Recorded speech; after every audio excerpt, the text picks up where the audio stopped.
এখানে ডিপ স্টেটের একটা পার্ট, একটা বিশেষ গোয়েন্দা সংস্থা যদি ইলেকশন মনিটরিং করে বারবার, আমরা প্রেস ব্রিফিং করে বলার পরও কোনো পদক্ষেপ নাই। এবং এখানে টোটাল ইলেকশন প্রক্রিয়ার সাথে জড়িত যারা, তার একটা মেজর পার্ট কিন্তু এই কাজে জড়িত ছিল। পলিসি লেভেলে আপনারা স্বচ্ছতা মেনটেন করেছেন, এই জন্য জাতি সাধুবাদ দিবে, আমরাও দিচ্ছি। ইলেকশনের গুণগত একটা পরিবর্তন হয়েছে, ভোটাররা কেন্দ্রে গিয়েছে, ভোট দিয়েছে। বিশেষ করে আমাদের নতুন ভোটাররা প্রথমবারের মতো ভোট দিতে পেরেছে, এই কৃতিত্ব আপনাদেরকে জাতি অবশ্যই দিবে। কিন্তু যে জায়গাটা ত্রুটিপূর্ণ, এটা না বললে সত্যকে গোপন করা হবে। সেই কারণে বলতে চাই, হয়তোবা আপনারা বলেন, মাননীয় সিসি মহোদয় আমাদের বিভিন্ন মিটিংয়ে বলেছেন, ইলেকশন কমিশনের একার পক্ষে নির্বাচন করা, সুষ্ঠু নির্বাচন করা সম্ভব নয়। একথা সত্য, সব কমিশনে এটা বলে আসছে। তাহলে আর কারা আপনাকে এ সহায়তা করবে? স্টেক হোল্ডার তো পলিটিক্যাল পার্টি মেজর, তা আমরা তো সহায়তা করেছি। সব পলিটিক্যাল পার্টি সহায়তা না করলে, এবং অতীতের সকল নির্বাচনের সাথে অনেক বেশি দল কিন্তু অংশগ্রহণ করেছে। আওয়ামী লীগ পারে নাই, আইনগত সমস্যা এটা ভিন্ন, সবাই অংশগ্রহণ করেছে। তাহলে গুণগত পরিবর্তনের জায়গাটা হচ্ছে, এবারের ইলেকশনের কেন্দ্রগুলোতে হাঙ্গামা আমরা দেখিনি। এটা আমি ইলেকশনের পরদিন এসে কমিশনের এক মিটিংয়ে বলেছি।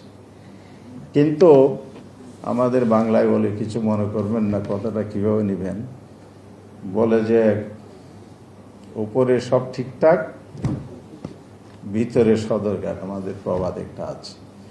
ভিতরে যে কাজটা হয়েছে, সেটা আপনারা যারা পলিসি মেকার ছিলেন ইলেকশন কমিশনের, ল এক্সিকিউশনের ডিরেকশন দিয়েছেন, এই লেভেলে না থাকতে পারে। আপনাদের সংলাপও আমি কথা বলেছি, সরিষায় ভূত থাকলে ভূত ধরাবে কে, সেদিন বলেছিলাম সেটা। কিন্তু এই প্রক্রিয়ার ভিতর তো সেই স্বচ্ছতা মেনটেন হয়নি। আইনে আছে কালো টাকা অপরাধ, কিন্তু আপনার এই চেইন অফ কমান্ডের ভিতরে যারা ছিলেন, তারাও তো এই কাজের অংশীদার। আমি সাক্ষী দিতে পারি, আমি মামলা করেছি আদালতে, সেটার ইনশাল্লাহ বক্তব্য দেব, ডকুমেন্টস দেব।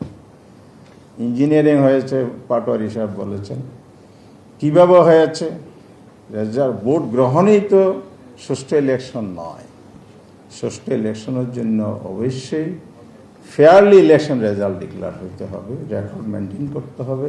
এখানেও স্বচ্ছতার ব্যাপার আছে। হয়তো আপনারা দ্বিমত করবেন, এই কথাগুলো বলবেন। আমি বলছি কোয়ালিটেটিভ কিছু ডেভেলপমেন্ট হয়েছে, কিন্তু মোটা দাগে সুষ্ঠু ইলেকশন আমরা বলতে পারছি না বলে দুঃখিত। সেকেন্ড কথা আমি যেটা বলতে চাই, দুটি ইলেকশন হলো, দুটি ব্যালট হলো, আমাদের সবার অঙ্গীকার ছিল, আপনারও সিনসিয়ারলি সেটা কন্ডাক্ট করেছেন, রেজাল্টও দিয়েছেন, শপথ অনুষ্ঠানে দুটি ফরম দিয়েছেন। কিন্তু আজ পর্যন্ত যে উদ্দেশ্যে শপথ অনুষ্ঠান আপনারা আয়োজন করেছেন, একটি পার্ট গঠিত হলো জাতীয় সংসদ, আরেকটি পার্ট কেন গঠিত হলো না? আমি জানি না এ সম্পর্কে ইলেকশন কমিশনের কোনো বক্তব্য আছে কিনা।